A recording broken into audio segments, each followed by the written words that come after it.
Current same है, current in parallel combination बढ़ जाता है ना, वाई का ब्रेकअप हो गया, बढ़ गया करंट। तो देखो पैरेलल कॉम्बिनेशन कितना दुखी है। सीरीज आज हम लोग तीसरे लेक्चर में हम लोगों ने पढ़ लिया था ना रेजिस्टेंस के बारे में। आज पढ़ेंगे रेजिस्टेंस का कैसा कॉम्बिनेशन होता है सीरीज और पैरेलल के बारे में। ठीक, शुरू करते हैं। पहली चीज series combination. Let us consider पहले सीरीज कॉम्बिनेशन होता क्या है, पहले ये समझते हैं। तो यार फर्जी में दिया गया क्या बोलेगा, let us consider the house hold decorative string light. ये जो नहीं झालर लगाई जाती हैं जो दिवाली वाली, as an example of series combination. अच्छा, this is nothing but a series of multiple tiny bulbs connected in series. If one bulb fuses all the bulb in series do not light up. Series में क्या होता है, simple, जैसे झालर लगी रहती है, इसमें अगर एक बल्ब भी बंद हो जाता है तो पूरी झालर खराब हो जाती है। वो क्यों? क्योंकि सीरीज में लगी होती है। अच्छा, दो कॉम्बिनेशन होते हैं, जैसे ये पढ़ा था ना तुमने रेजिस्टेंस पिछले में, तो इसको या तो हम सीरीज में अटैच कर सकते हैं या तो फिर पैरेलल में अटैच कर सकते हैं। दो है, ये वाला सीरीज था, अगला था पैरेलल। पैरेलल देखो क्या, parallel a prime example is light fixture that use in multiple light bulb when a single bulb is in the fixture goes the light fixture continues to operate। मतलब अगर एक bulb भी बंद हो गया तो ऐसा नहीं कि ये वाला, अगर ये वाला बंद हुआ तो ये वाला चलेगा, ये नहीं कि ये भी बंद हो गया तो ये भी बंद हो जाएगा। क्या बोला गया, a prime example is light fixture such that use multiple light when a single bulb is in the fixture goes the light continues to operate। अगर एक सिंगल बल्ब भी बंद हो गया तो जरूरी नहीं कि दोनों बंद हो जाए, अगर एक बंद हुआ तो, अगर एक बंद हो गया तो भी दूसरा चलेगा। ये बढ़िया है पैरेलल में, ये होता है पैरेलल। ठीक, अब देखो ये तो थ्योरी नहीं इन लोगों की, अब ये होता क्या है सीरीज पैरेलल, ये समझते। सीरीज कॉम्बिनेशन, ये एक R1 रेजिस्टेंस था, ये एक R2 रेजिस्टेंस था, ये एक R3 रेजिस्टेंस था। हमें इन तीनों को हटा के एक नया रेजिस्टेंस निकालना है। हमें करना क्या है, जो हमारा मोटिव क्या है कि हमें इन तीनों को हटा के एक नया रेजिस्टेंस लगाना है जो कि R इक्विवेलेंट होगा, और वोल्टेज तो V ही है, इसका R होगा R इक्विवेलेंट और वोल्टेज हो जाएगा V। ये करना है। और सीरीज की सबसे इंपॉर्टेंट बात जो ब्रह्मास्त्र तरीके का, ये याद रखना है कि सीरीज में करंट सेम होता है और पोटेंशियल डिफरेंस डिफरेंट होता है। याद रखना, सीरीज में करंट सेम होता है, पोटेंशियल डिफरेंस डिफरेंट होता है। हमें करना कुछ नहीं है, इन तीन रेजिस्टेंस को, हमें ये इतना झमेला नहीं देखना, इन तीन रेजिस्टेंस को हटा के एक रेजिस्टेंस लगा देना, उसका हमें पता करना है कितने ओम का है। तो सीरीज में क्या होता है, करंट सेम होता है पर पोटेंशियल डिफरेंस डिफरेंट होता है। Current same, potential difference different, I same V different, I same V different, I same V different, I same V different. ये याद रखना है, बहुत इंपॉर्टेंट है यार ये वाली। स्पेस जल्दी जल्दी जल्दी, इसमें आई सेम होता है बट वी क्या होता है, डिफरेंट होता है।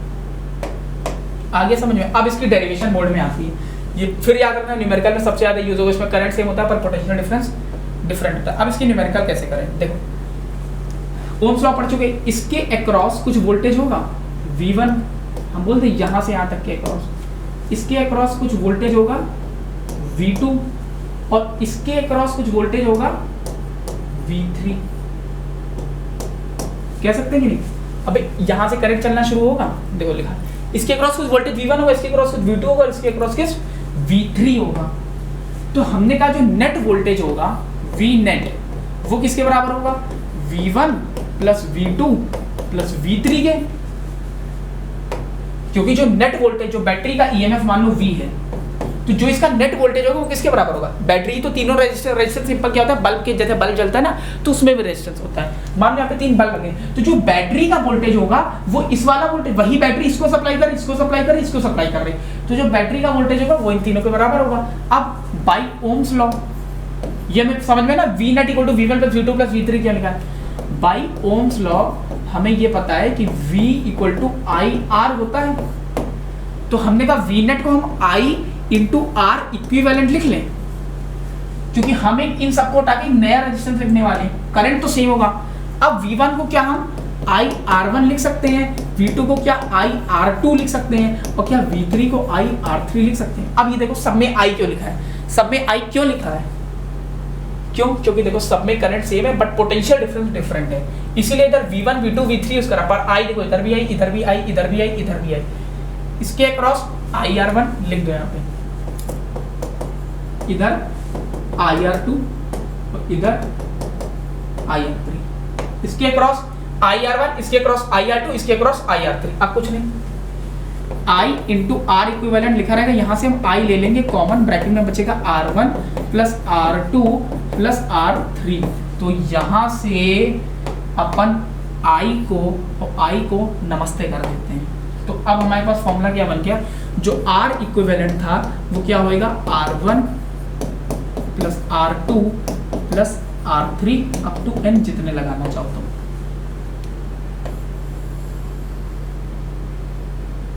आया समझ में? सबसे important formula R equivalent is equal to R1 plus R2 plus R3, ये भी सबसे इंपॉर्टेंट है, बना लो देखिए इसी बात पे इसमें भी।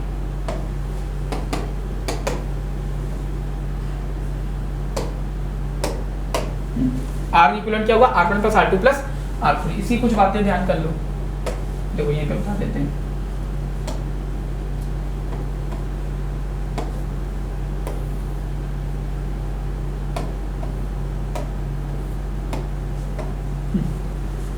अगर एक 2 ओम का रेजिस्टेंस लगाए, 3 ओम का लगाए, 4 ओम का लगाए, सीरीज में लगा दोगे तो क्या होगा, 2 प्लस 3 प्लस 4 कितना होगा, 7 ओम, ऐसे लगा होगा। मान लो जैसे एक 2 ओम का लगा है, एक 3 ओम का लगा है, एक 4 ओम का लगा है, ये 2 ओम का रेजिस्टेंस लगा, ये 3 ओम का रेजिस्टेंस लगा, ये 4 ओम का लगा है। तो इन तीनों को हटा के करेंगे इक्विवेलेंट लिखोगे तो कितना देगा, 7 ओम।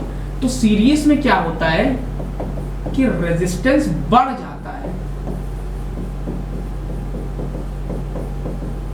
रेजिस्टेंस बढ़ जाता है सीरीज में जो होता है। ये सबसे इंपॉर्टेंट पॉइंट है, इसके ऊपर भी यार तुम तो यार सभी इंपॉर्टेंट पॉइंट बता रहे हो, सही में इंपॉर्टेंट है भाई, मजाक नहीं कर रहा। सीरीज में रेजिस्टेंस बढ़ जाता है, सीरीज में क्या होता है, रेजिस्टेंस बढ़ जाता है, सीरीज में रेजिस्टेंस बढ़ जाता है, सीरीज में रेजिस्टेंस बढ़ जाता है। इसके ऊपर सवाल आएगा।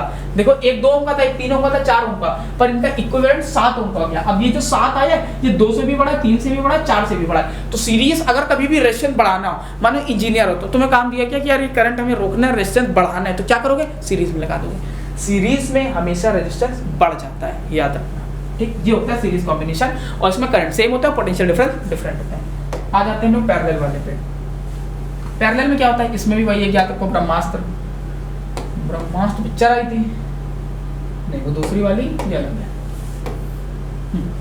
इसमें तुम्हें क्या याद रखना पड़ेगा कि जो इसमें करंट होता है, अब वो डिफरेंट होता है, पर जो वोल्टेज होता है वो सेम होता है। और इसके आर इक्विवेलेंट का फॉर्मूला क्या होता है, अब इसमें देखो, जो इसके अक्रॉस वोल्टेज है वही इसके और इसके अक्रॉस वोल्टेज है। इसके अक्रॉस भी पूरा V वोल्ट है, इस वाले के अक्रॉस भी V वोल्ट है, और इसके अक्रॉस भी V वोल्ट है। इसके तीनों के अक्रॉस कितना है, V वोल्ट। तो इसका R इक्विवेलेंट क्या होता है, हमें मान लो ये पूरे कचड़े को हटा के R1 R2 R3 को हटा के अगर हमें एक रेजिस्टेंस लगाना जो कि R इक्विवेलेंट बोला जाएगा, और वोल्टेज अगर इसका V है तो R इक्विवेलेंट का फॉर्मूला होता है, जो कि R नहीं 1/R इक्विवेलेंट का फॉर्मूला होता है 1/R1 plus 1/R2 plus 1/R3 so on. ये इसका फॉर्मूला होता है R इक्विवेलेंट का। अब ये देख लो आया कैसे। आगे समझे पैरेलल में क्या होता है, पैरेलल इसलिए लगाया जाता है कि मतलब अगर एक ये वाली चीज बंद भी हो जाए तो इसका इससे कोई मतलब नहीं है, इसका कोई मतलब नहीं, ये अपना चलती रहेगी। तो पैरेलल में है तो वोल्टेज सेम होता है पर करंट डिफरेंट होता है, current same voltage different, current same voltage different. किस में होता है, सीरीज में। अब हमें लगा था तुम लोग सोच रहे हो कि पैरेलल में, बट पैरेलल में क्या होता है, voltage same current different, voltage same current different, voltage same current different, voltage same current different. किस में, पैरेलल में। आओ आगे, अब इसका पैरेलल वाले का डेरिवेशन करना है। अच्छा ये बताओ कि इधर ये जो I करंट गया है वही I1 में बढ़ गया, I2 में बढ़ गया, I3 में बढ़ गया। ये जो I करंट है इधर एक I1 में चला गया, इधर I2 में चला गया, इधर I3 में चला गया, यही तो हुआ है। I करंट तीनों में बढ़ गया। तो क्या हम यहां से इक्वेशन बना सकते हैं कि ये जो I है नेट वो I1 plus I2 plus I3 है, और ये जो नेट करंट है वो हम इसमें फ्लो करा दे रहे हैं। हमें एक ऐसा चाहिए जिसका R इक्विवेलेंट हो, करंट I हो। तो जो I इसमें I1 I2 I3 में बढ़ गया है, तो अब हम ये फिर कह सकते हैं कि बाई ओहम्स लॉ क्या होता है, ओहम्स लॉ के V is equal to I R. तो I is equal to V upon R, put कर दो। I की जगह का V upon R equivalent put कर दें। I1 की जगह V1 पुट करेंगे, नहीं पुट करेंगे, क्यों, V तो सेम है ना, हर जगह पोटेंशियल डिफरेंस सेम होता है। V upon R1 plus V upon R2 plus V upon R3। अब कुछ नहीं, V अपॉन आर इक्विवेलेंट लिखा रहने दो, इधर आ जाएगा V कॉमन ले लो, 1/R1 plus 1/R2 plus 1/R3। V और V नमस्ते हो जाएगा। तो फॉर्मूला क्या बनेगा, 1/R equivalent is equal to 1/R1 plus 1/R2 plus 1/R3। ये फॉर्मूला याद रखना, चाहे इसमें दिल बना लो, चाहे सितारा सूरज कुछ भी बना लो, सबसे इंपॉर्टेंट है फॉर्मूला। आगे समझ में 1/R equal to 1/R1 plus 1/R2 plus 1/R3। इसका एक सवाल करना पड़ेगा, जगह है पहले एक बार बता देते। जैसे मान लो एक 2 ओम का लगाओ, एक ऐसे 4 ओम का लगाओ, तो अब हमें इसका नेट बताना है कितना होगा। तो क्या करेंगे, 1/R equivalent is equal to 1/2 plus 1/4 1/R1 plus 1/R2। अब 1/2 प्लस 1/4 कितना होगा बताओ, 3/4। तो 3/4 आ गया 1/R। अब बच्चों की गलती क्या होती, आप भी तो बच्चे हो, हमारी भी गलती क्या होती कि 3/4 लिख देंगे आंसर, बट नहीं, ये 1/R इक्विवेलेंट है तो रेसिप्रोकल करना पड़ेगा। फिर से सुन, रेसिप्रोकल करना होगा, रेसिप्रोकल करना होगा, रेसिप्रोकल करना होगा। तो R इक्विवेलेंट कितना हो जाएगा 4/3। बहुत बड़ी गलती होती है पेपर में, जल्दी जल्दी हम लोग 3/4 रख जाते हैं। 2 और 4 था, हमें पैरेलल में थे, हमें बताना था इक्विवेलेंट कितना करने का। 1/R1 1/2 प्लस 1/4 रेसिप्रोकल करा तो ऐड करा 3/4, बट फिर रेसिप्रोकल करेंगे तो 4/3 हो जाएगा। बट अब इसमें एक चीज और लिख लो कि अगर सिर्फ 2 रेजिस्टेंस हो तो R इक्विवेलेंट का फॉर्मूला कितना हो जाता है, R1 R2 upon R1 plus R2। ये याद रखना। अगर सिर्फ 2 रेजिस्टेंस, जैसे 2 4 था तो 2 4 8 8/6 8/6 कितना हो गया 3। ठीक है, ट्रायंगल वाला इसमें क्या बोला गया कि ये मान लो A है, ये मान लो B है, ये मान लो C है। An equilateral triangle is 3 sides having resistance 6 ओम। यहाँ पे भी 6 ओम है, यहाँ पे भी 6 ओम और यहाँ पे भी 6 ओम है।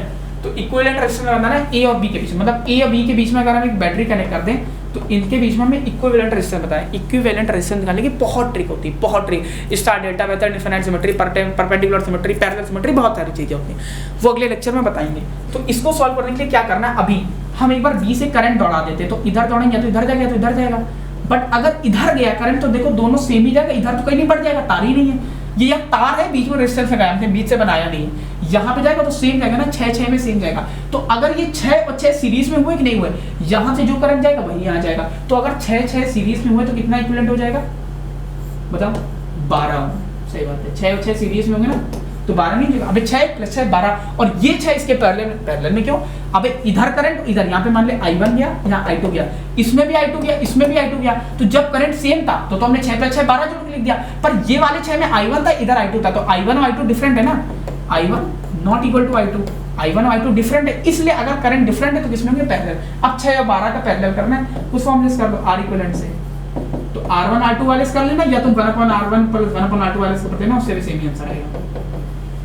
कितना का 6 × 12/18, 6 + 12 6 करके 3 3 4। तो R इक्विवेलेंट इसका कितना आ जाएगा 4 ओम। आगे समझ में, यहाँ पे करंट सेम था तो 6 6 12 कर दिया, 12 6 का पैरेलल ले लिया, आंसर आ गया। और कुछ सवाल? हाँ, how many 176 ohm resistor in parallel are required to carry 5 ampere current. अरे दादा, कितने हम 176 ओम के रजिस्टर लगाएं जो कि 5 एम्पीयर करंट ले लें।